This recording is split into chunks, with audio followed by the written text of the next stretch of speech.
In this video, I'm going to share all the different steps of this 6-step process called Safely Home to the Heart of Love. And SAFELY is the acronym, and that is the 6-step process or map that we use to come back home to the heart of love.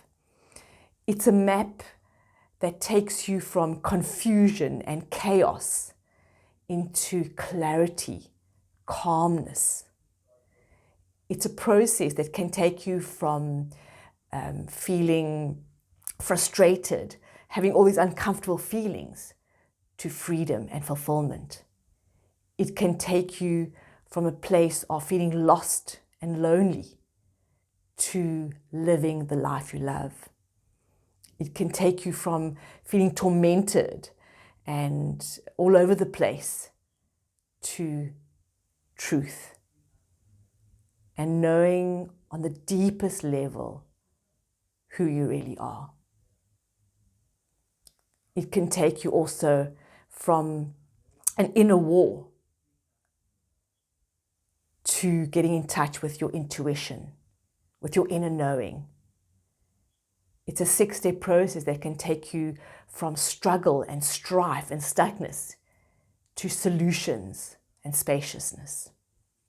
So let's begin. The phrase is safely home to the heart of love. And the word safely is an acronym. And these are the steps and a guide that can help you come to find the answers that you want, to find the solutions, the freedom, the peace, the calmness. So the first step is the S, which is stop. A is for attention. F is feeling. E is inquiry. L, listening. And Y is you. In other words, the true you, who you really are. Safely home to the heart of love. We use the 6-step process to find our way back home. So let's go through it. The first step, when you are entangled in your life situation, whatever it is, you have a life situation happening and you are wrapped up in it. It feels really big and real. The first thing is to stop, to take a sacred pause and just stop. To get off that runaway train that is traveling at 100 kilometers per hour. The story of my life, what's happening, my life situation, it feels like the most important thing is just to stop. Just get off the train. Just pause. Take a break. So that you can find your way home. It sounds so simple, but it's often really challenging to interrupt this pattern that we've been running on for probably most of our lives very unconsciously. And these patterns run really deep. They're often under the surface. And there's something in us that resists stopping. I need to find a solution. I've got to find out what to do. But the first step is to stop and just pause. The second step is A, is attention in the body and breathe. Attention in the body and breathe. So once I've paused, I've just taken a step back, I'm going to direct my attention into the body. And I love to come into the belly and just breathe. So bring your attention into your body and breathe. And put a hand on your belly. It's really helpful because it's to tell the mind, hello mind, come here. This is where we are, inside the body, and breathe. The ideal thing is to, as you breathe in, belly rises. As you breathe out, belly drops back. Breathing in, belly rises. Breathing out, belly drops back. When we bring our attention into the body and breathe in this way, we switch out of the sympathetic survival fight or flight system into the parasympathetic nervous system, where the body calms down, it feels safe, there's no need to fight or flee or freeze. We go into rest and digest. The message to the body, it's we're safe. In this moment, we are safe. We are not threatened, we are safe. And when you breathe into your belly, the diaphragm drops down, the vagus nerve gets activated, and the parasympathetic nervous system switches on. So that's a second step, is bring attention into the body and breathe. When we are there, the third step is to feel what is here. Feel what is here. If, for example, I'm feeling frustrated or angry, ask myself, where is it in the body? I close my eyes and drop my attention in the body. And just find, where is anger in this body? Maybe it feels like a tight knot in my belly. Maybe it feels like a heat in my chest. Maybe anger feels like a clenched in my fist. Maybe I'm feeling sad. Okay, where's sadness in my body? Maybe sadness feels like a heaviness in my chest. Maybe sadness feels like a tightness in between my shoulder blades. Whatever it is for you, just trust that. So where is that feeling in your body? And once you found it, you just breathe. We're bringing attention through our breath and presence to where is the discomfort in the body. And the more we can deepen our breath in the belly, breathing, it's like we are saying to that feeling, I'm here. I see you. I feel you. You're important to me. I'm here. So with attention in the breath, we are taking care of what that emotion is bringing to us, because it's got a message for us. Emotions, feelings, they are energy and they have information.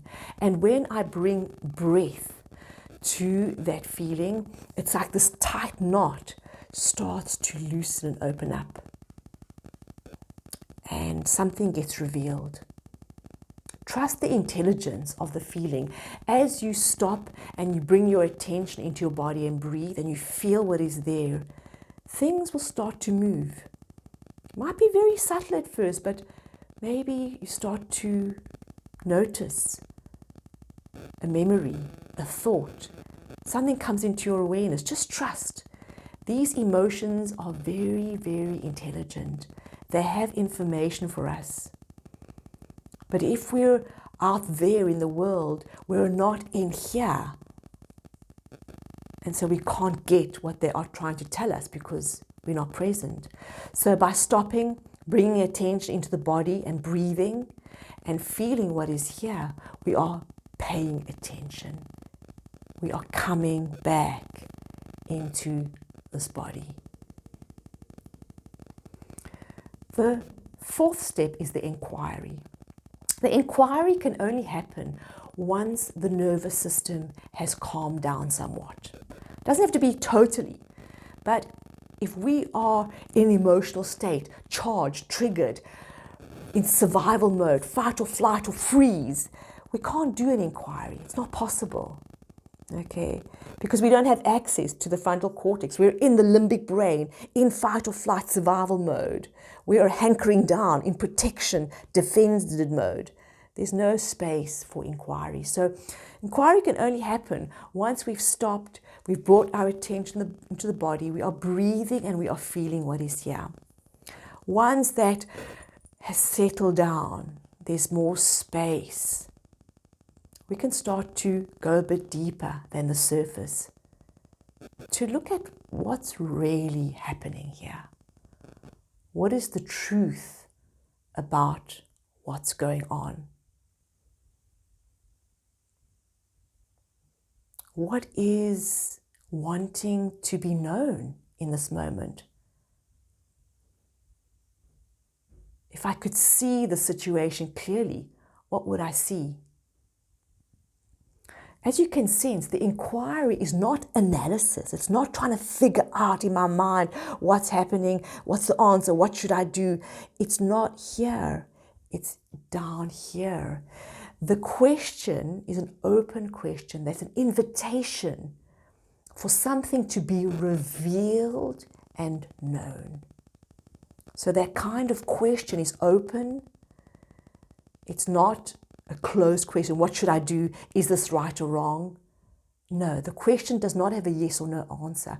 It's an open question. It's an invitation to look, to see, to invite wisdom in, to wonder if love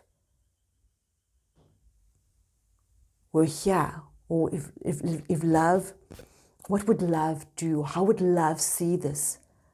If wisdom was seeing through these eyes, what would wisdom see? And I have found questions that ask for truth, for clarity, for insight, for guidance, for wisdom, to be really useful questions. Once you've asked the question, then it's time to let go. Okay, we've dropped the pebble into the pond, let go. Then it's time for the next step, which is listening. Listening is available from a place of relaxed, aware presence. Okay, I am listening from a place of relaxation.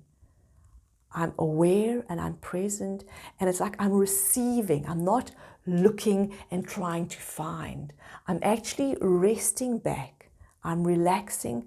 I'm open, and I am receptive, and I'm allowing things to be revealed. So listening is a whole body thing. In the process of listening, the mind will get in the way. It's just how it is, okay? The mind wants to figure it out, try to understand, get a story going. It's just what the mind does. Nothing wrong with it. It's just what the mind does. It wants to think, analyze, control, figure out. And the listening is not that. So when mind happens and activity and thinking happening, just bring the attention back into your belly and breathe. Keep drawing attention down into your belly and breathing. Then mind starts up again, getting busy. You just notice, you're not trying to get rid of anything. You're just noticing that, and you're just bringing attention down into the belly. So you have the power to move attention, okay? Attention, come down into the belly and listening. It's a relaxed presence. And I find having a journal and a piece of paper next to me very helpful. So as things come up, I just jot them down. I just become a scribe. Maybe it's an image, maybe it's a memory. Whatever comes up, I just make notes. I don't analyze it, I'm just writing it down, whatever comes to me. Sometimes it's just a knowing. And then the final step is the why. You. In other words, the true you. In my experience doing this process, you eventually come to a place where there's a little bit more space, where there's some sense of peace. Just feels like there's a little bit more space. And something else starts to emerge and reveal. Something that in some way feels familiar. Something that feels spacious, open.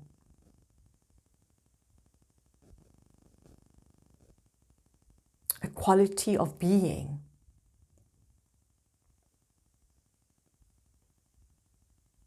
We become aware of. And